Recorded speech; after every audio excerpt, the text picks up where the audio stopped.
Hi, I'm Ken. Welcome to my workshop. So in this video, I'm going to show how I built this router sled and these rails here for flattening large live edge slabs.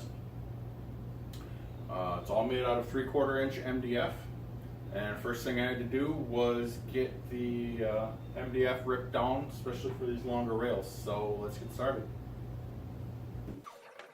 Alright, so the first thing I started out doing here, started ripping the plywood down. I want the rails a full 8 foot long. You'll see here I have a bit of an outfeed issue with my table saw. The outfeed table there, right there, the MDF splits and breaks. That is the next shop project, is getting that taken care of. But for now, it's not ideal, but it serves the purpose I need it to. So here I'm just cutting that little bit of extra off of there that kind of broke off there. I had the same problem with my first cut. So I'm just cleaning up those edges a little bit there.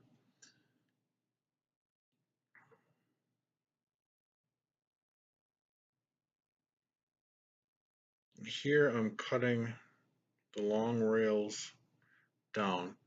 I believe I cut the base of the rails to 4 inches and the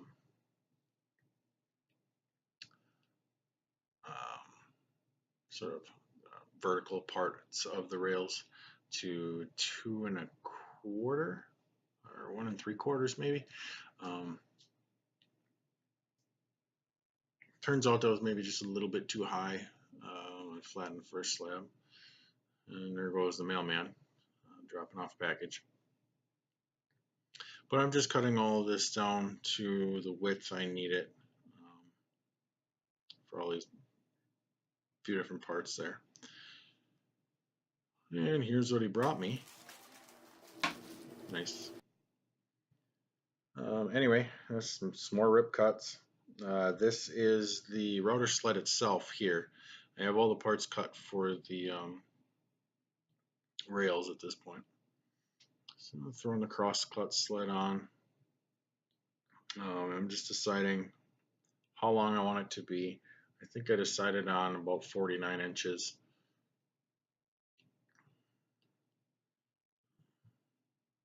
So I'm throwing the fence back on one more time. Just seeing what I have left for width. Now I'm just ripping the sides of the crosscut sled. The exact dimension isn't really important here.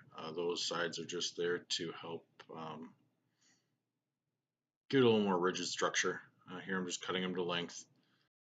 So this next part here, I get really talky.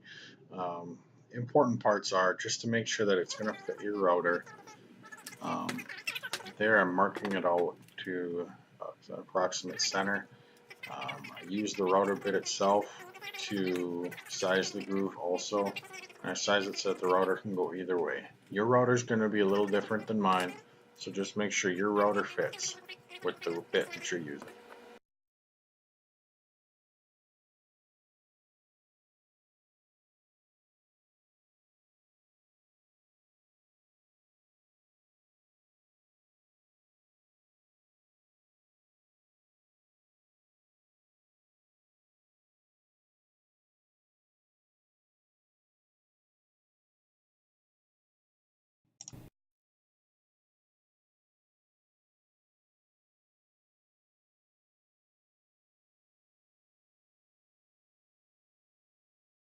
So off camera, I cut the slot in the base of the router sled.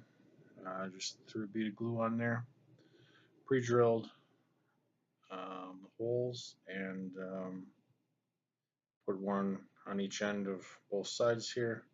Pre-drilled the rest, ran the rest of the screws in, and cleaned up the squeeze out at the end.